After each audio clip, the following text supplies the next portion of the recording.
Vino tidak pernah menyangka hidupnya akan berubah drastis dalam satu malam. Ia baru saja menyelesaikan presentasi besar di kantornya saat telepon dari ibunya masuk, memintanya pulang segera ke rumah keluarga. Dengan enggan, Vino melajukan mobilnya ke rumah besar yang sudah lama ia tinggalkan sejak memilih tinggal sendiri. Di ruang tamu, ayahnya duduk dengan wajah tegas. Ibunya tampak gelisah, dan kakaknya, Revan, berdiri sambil menunduk seperti anak kecil yang sedang dihukum. "Ada apa ini?" tanya Vino curiga. Ibunya menggenggam tangan Vino. Revan tidak bisa menikah dengan perempuan yang sudah dijodohkan dengannya. Maksudnya, Vino menatap Revan, yang hanya mendesah panjang. "Aku cinta orang lain, Vin.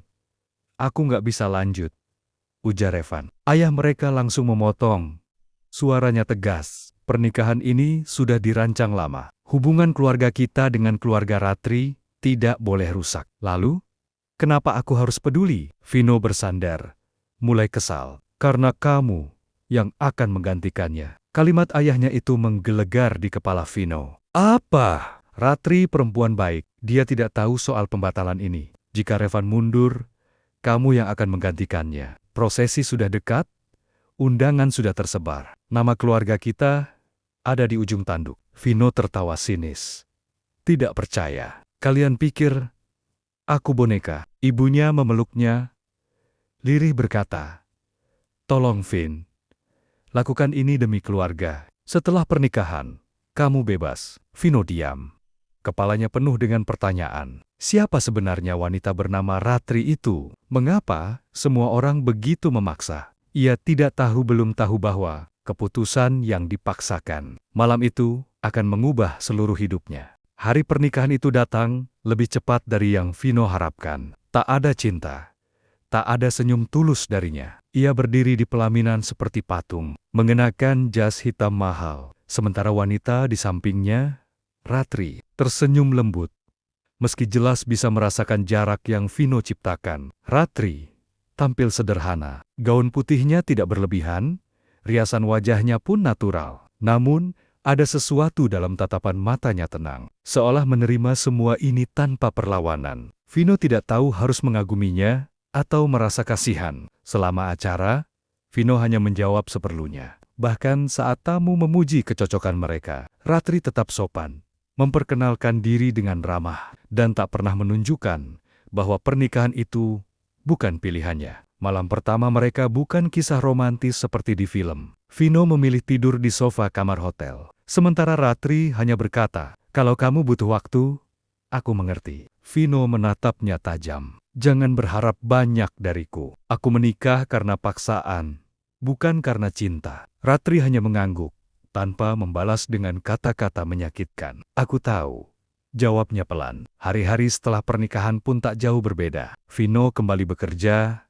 dan jarang pulang. Ratri tinggal di rumah keluarga, merawat orang tua Vino, memasak, membantu urusan rumah tangga dengan sabar. Ia tak pernah menuntut, hanya menjalani perannya sebagai istri sebaik mungkin. Vino melihat semua itu, tapi tetap bersikap dingin. Ia membangun tembok tinggi, tak mau percaya pada wanita yang tiba-tiba masuk ke dalam hidupnya. Namun jauh di lubuk hati, ia mulai terusik oleh satu pertanyaan. Kenapa wanita seperti Ratri rela menikahi pria yang tak menginginkannya? Pertanyaan itu belum dijawab, tapi waktu dan kenyataan yang tersembunyikan segera membongkarnya. 2 bulan berlalu sejak pernikahan mereka. Bagi Vino, rumah masih terasa seperti tempat asing. Ia pulang hanya ketika benar-benar perlu. Namun ada hal yang mulai membuatnya terusik.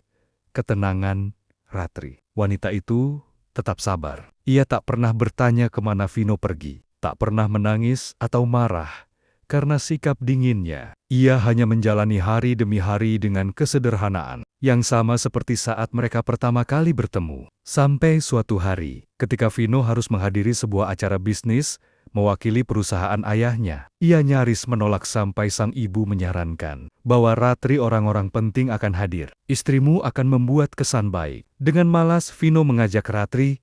Ia bahkan tak peduli soal penampilan sang istri. Tapi saat Ratri keluar dari kamar, mengenakan gaun hitam elegan sederhana dan rambut yang disanggul rapi, Vino tertegun. Bukan karena kecantikannya semata, tapi karena pembawaannya berubah anggun, percaya diri, dan berkelas. Di acara itu, semua mata tertuju pada Ratri.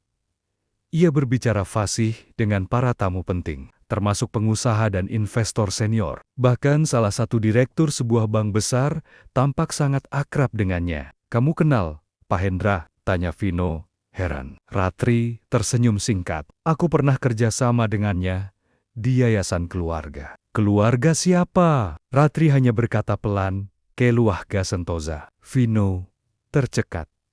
Santosa? Itu nama keluarga konglomerat tua yang punya jaringan properti, rumah sakit, dan bank. Tidak mungkin. Setelah acara, rasa penasaran Vino memuncak. Ia diam-diam mencari informasi dan terkejut saat menemukan nama lengkap istrinya. Ratri Ayudina Santosa, cucu dari pendiri Santosa Group.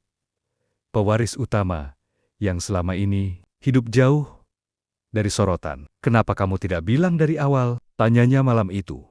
Menahan emosi yang campur aduk, Ratri menatapnya tenang. "Karena kamu menikahiku sebagai wanita biasa. Aku ingin kamu mengenalku sebagai Ratri, bukan karena nama atau harta." Vino terdiam. Untuk pertama kalinya, ia merasa seperti orang bodoh. Ia menolak, meremehkan, bahkan mencemooh seorang wanita yang ternyata jauh lebih kuat dan berharga daripada yang pernah ia bayangkan. Dan saat itulah, perlahan, tembok yang selama ini ia bangun mulai retak. Setelah malam itu, Vino tak bisa berhenti memikirkan Ratri. Ia mulai menyadari betapa banyak hal yang telah ia abaikan. Wanita yang selama ini ia anggap biasa saja, ternyata menyimpan dunia yang tak pernah ia kenal dan tak pernah ia hargai. Diam-diam, Vino mulai memperhatikan. Ia melihat bagaimana Ratri mengelola urusan rumah tangga dengan tenang. Bagaimana ia tetap memperlakukan semua orang dengan hormat, termasuk para pembantu yang kadang dilewati begitu saja oleh anggota keluarga lain. Vino juga mulai memperhatikan caranya berbicara di telepon dengan bahasa bisnis yang tak bisa disembunyikan dari telinganya yang sudah terbiasa di dunia korporat. Sampai suatu hari, ayah Vino memintanya datang ke rapat penting di kantor pusat keluarga. "Kamu bawa Ratri juga," katanya. "Dia bisa bantu kamu." Vino menuruti. Di ruang rapat yang penuh tekanan, saat direksi membahas kerugian anak perusahaan dan konflik pemegang saham, tiba-tiba Ratri angkat bicara. Suaranya tenang, matanya tajam. Ia menawarkan solusi cerdas. Penggabungan aset mati ke dalam portofolio, investasi sosial, sambil menjaga reputasi perusahaan melalui pendekatan filantropi. Seluruh ruangan terdiam. Bahkan ayah Vino menatapnya dengan kagum. "Kamu pernah belajar di mana, Ratri?" tanya salah satu komisaris. "Wharton," jawab Ratri singkat. Vino menoleh cepat. Ia baru tahu sekarang, Ratri lulusan universitas bisnis ternama di Amerika. Dalam perjalanan pulang, Vino hanya bisa terdiam. Terlalu banyak rahasia yang terungkap. Dalam waktu singkat tapi, bukan rahasia kelam. Justru cahaya yang selama ini ia tutupi dengan prasangka dan keangkuhan. "Apa semua ini bagian dari rencana keluarga Santosa?" tanya Vino akhirnya. Pelan, Ratri menoleh. Suaranya lembut, tapi jujur. "Tidak. Aku menikah karena aku menghargai keputusan orang tuaku. Tapi aku tidak pernah ingin kamu mencintaiku karena nama keluargaku." Vino menelan ludah. Hatinya bergetar oleh kejujuran itu. Malam itu, ia menatap wanita yang selama ini tidur di sisi lain ranjang. Wanita yang tak pernah menuntut, tak pernah marah, hanya menunggu. Dan untuk pertama kalinya sejak pernikahan mereka, Vino duduk di tepi ranjang dan berkata, "Maaf." Ratri menatapnya, terkejut. "Untuk apa? Untuk apa? Untuk segalanya." Ratri tersenyum perlahan. "Terima kasih karena sudah mulai melihat aku apa adanya." Dan malam itu bukan hanya kebenaran yang terungkap tapi juga secercah harapan bahwa cinta akhirnya menemukan jalan. Hari-hari setelah malam itu terasa berbeda. Vino, yang dulunya pulang larut, atau bahkan menginap di luar tanpa kabar. Kini mulai pulang lebih awal. Ia tidak lagi tidur di sofa, bahkan mulai ikut sarapan bersama Ratri. Meski hanya dengan secangkir kopi dan obrolan ringan, perubahan kecil itu tak luput dari perhatian Ratri.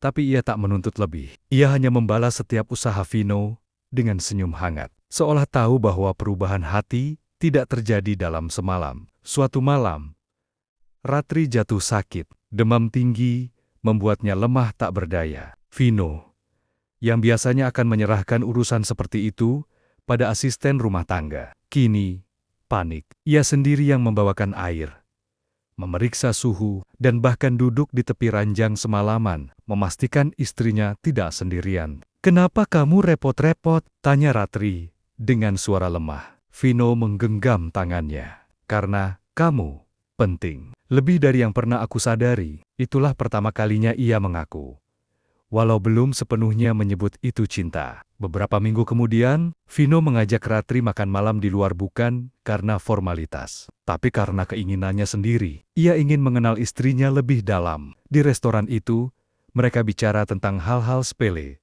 buku favorit, masa kecil, dan impian. "Aku dulu ingin punya galeri seni kecil," kata Ratri. "Bukan karena uang, tapi karena aku suka melihat orang menyentuh karya dengan hati." Vino tersenyum, kagum. Ia belum pernah bertemu wanita yang begitu cerdas, sederhana, dan tulus. Dalam satu waktu, semakin ia mengenal Ratri, semakin ia merasa bersalah atas sikap masa lalunya. Tapi juga semakin yakin, jika ada wanita yang pantas dicintai sepenuh hati, itu adalah istrinya sendiri. Satu malam, saat mereka berjalan di taman kecil dekat rumah, Vino menghentikan langkahnya. Ia menatap Ratri dalam-dalam dan berkata, "Aku tahu ini terlambat, tapi aku ingin mencintaimu. Kalau kamu masih mau." Ratri menatapnya dengan mata berkaca. "Aku tidak pernah pergi." Dan di bawah cahaya lampu taman yang temaram, untuk pertama kalinya, mereka saling memeluk bukan karena kewajiban, tapi karena pilihan. Pernikahan mereka yang dulu dingin, perlahan menjelma menjadi rumah yang hangat. Hubungan yang awalnya dibangun dari paksaan, kini berubah menjadi ikatan yang saling menguatkan. Vino tidak lagi menyembunyikan perasaan ia, menjadi suami yang hadir, mendukung, dan menghargai setiap langkah Ratri. Mereka mulai menjalani hidup sebagai pasangan sungguhan. Pagi mereka dimulai dengan sarapan bersama. Malam diakhiri dengan tawa kecil, obrolan ringan, atau sekadar diam dalam kenyamanan satu sama lain. Tidak ada yang berlebihan, tapi semuanya terasa cukup. Ratri akhirnya membuka galeri seni impiannya. Vino mendukung sepenuh hati, bahkan ikut terlibat dalam pengelolaannya. Bagi Vino, melihat mata Ratri berbinar saat berbicara tentang seni lebih membahagiakan daripada pencapaian karirnya sendiri. Suatu sore, saat Ratri sedang menyusun lukisan di galeri, Vino datang membawa bunga. Bukan mawar mahal, hanya bunga liar yang tumbuh di halaman belakang. Tapi senyum Ratri saat menerimanya itu hadiah terindah yang pernah Vino lihat. "Kalau waktu bisa diulang," kata Vino sambil menatap istrinya, "aku ingin menikahimu bukan karena dipaksa, tapi karena aku memilihmu sejak awal." Ratri menggenggam tangannya. "Tapi justru karena itu, kita sampai di titik ini. Dari paksaan jadi pilihan." Cinta mereka bukan cinta yang datang sekejap. Ia tumbuh pelan, dipupuk oleh kesabaran, diterpa oleh ego dan kebodohan, tapi bertahan karena ketulusan. Dan dari semua perjalanan itu, mereka belajar bahwa cinta sejati bukan tentang awal yang sempurna, tapi tentang keberanian untuk memperbaiki dan memilih satu sama lain lagi dan lagi.